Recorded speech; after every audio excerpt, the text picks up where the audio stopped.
আজকে কুয়াশার জন্য কিছু দেখা যাচ্ছে না এখানে। আমি দেখাচ্ছি এখানে আমরা যে কৃষিকাজ করি, আমাদের কৃষিকাজের যে এই জায়গাগুলো আমরা কী আ বীজ রোপণ করি এগুলো আমি দেখার চেষ্টা করতেছি আপনাদেরকে আজকে। এই আমার এই যে পাশের যে জিনিসটা দেখতেছেন এই যে এটা না, এটা পুরো ওই যে আরেকটা দেখা যাচ্ছে ওখানে কচুরা দেখা যাচ্ছে না? ওখানে কয়েকটি পদের আ বীজ রোপণ করা হয়েছে এবং চারা রোপণ করা হয়েছে। বিশেষ করে কাঁচামরিচ, বেগুন, তারপরে লাউর বিচি, তারপরে এই এটাকে কী বলে? আ কপি শাক একটা আছে আপনার, কপি শাক, ওই শাকটা আমরা বীজ রোপণ করেছি আলহামদুলিল্লাহ। সবগুলোই মোটামুটি ভালো আছে। এরপরে এখানে আমি দেখাচ্ছি আরেকটা জিনিস, এই এখানে কিন্তু আরেকটি যে দেখতে পাচ্ছেন এটার ভিতরে কিন্তু খুব সুন্দর মতো আমরা বীজ রোপণ করে হয়েছে দেখতে পাচ্ছেন।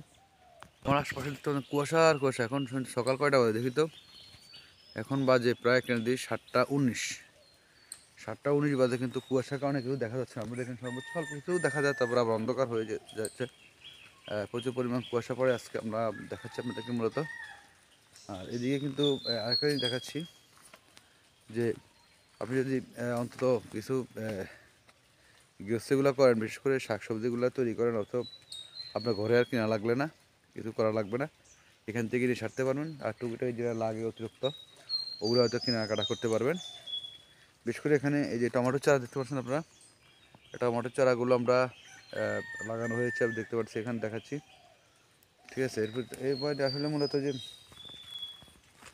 লাউ গাছ দেখতে দেখাচ্ছি, লাউ চারা বড় হয়ে গেছে আলহামদুলিল্লাহ। এভাবে অনেকগুলো জিনিস ওইদিকে কিন্তু এখন অনেকগুলো জিনিস আমরা করছি এখানে। টমেটোর চারা, তারপরে বেগুনের চারা, বিভিন্ন চারাগুলো আমরা বীজ রোপণ করেছি এবং অনেকগুলো চারা কিন্তু চারা হয়েছে। আপনারা জানেন যে আসলে কুয়াশার কারণে চেহারা দেখা যাচ্ছে না, আপনাদের কি বলবো। আর ক্যামেরা গলায় আসে কেন ওই যে কুয়াশার কারণে। আজকে আমি না দেখালে নয়, আমি যে এই এরিয়াটাই আপনাদেরকে দেখাচ্ছি আজকে।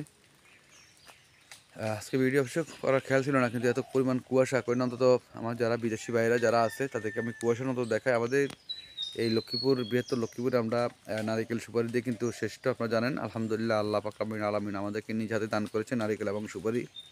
এই দুইটা আল্লাহ পাক রব্বুল আলামিন দয়া মেহেরবান আমাদেরকে নিজ হাতে দান করেছেন। এর পাশাপাশি আমাদের আম, জাম, কাঁঠাল, কলা, লিচু সব কিছুই আছে। হয়তো পরিমাণে অন্য জিনিসটা একটু কম, কিন্তু আসলে চলার মতো সবগুলো জিনিস আমাদের আল্লাহ পাক রব্বুল আলামিন আমাদেরকে দিয়েছে, আপনারা জানেন। এরপরে এখানে কিন্তু আপনারা দেখতে পাচ্ছেন এই যে এখানে আমরা জায়গাটা পরিষ্কার করা হয়েছে একটা কাজের জন্য, দোয়া করবেন। যে কাজটা উদ্যোগ নিয়েছি আল্লাহ কবুল করে। ওই পাশে কিন্তু আবার মোটামুটি বাগান দেখতে পাচ্ছেন আপনারা, সুপারি বাগান, নারিকেলের বাগান সম্পূর্ণ আলহামদুলিল্লাহ। দেখতে পাচ্ছেন আমাদের এই নারিকেল বাগানে প্রচুর পরিমাণ আলহামদুলিল্লাহ নারিকেল সুপারি ধরে আলহামদুলিল্লাহ। আপনারা খালি দোয়া করবেন। দেখতে পাচ্ছেন কি সুন্দর দেখা যাচ্ছে তাদের উপর সাইডটা, না দেখালেই নয় আপনাদেরকে।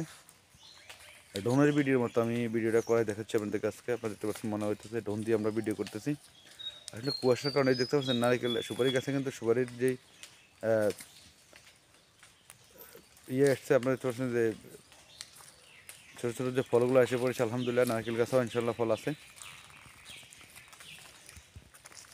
তো আপনাদের আমাদেরকে জন্য দোয়া করবেন। আমরা যারা আছি এই গ্রাম বাংলাতে আছি, যারা এই দেশে আছি, দেশে কৃষিকাজ নিয়ে বা বিভিন্ন ব্যবসা বাণিজ্য নিয়ে আছি, সবাইকে যেন সবাই আল্লাহ পাক রব্বুল আলামিন সবাইকে ভালো রাখে, দোয়া করবেন।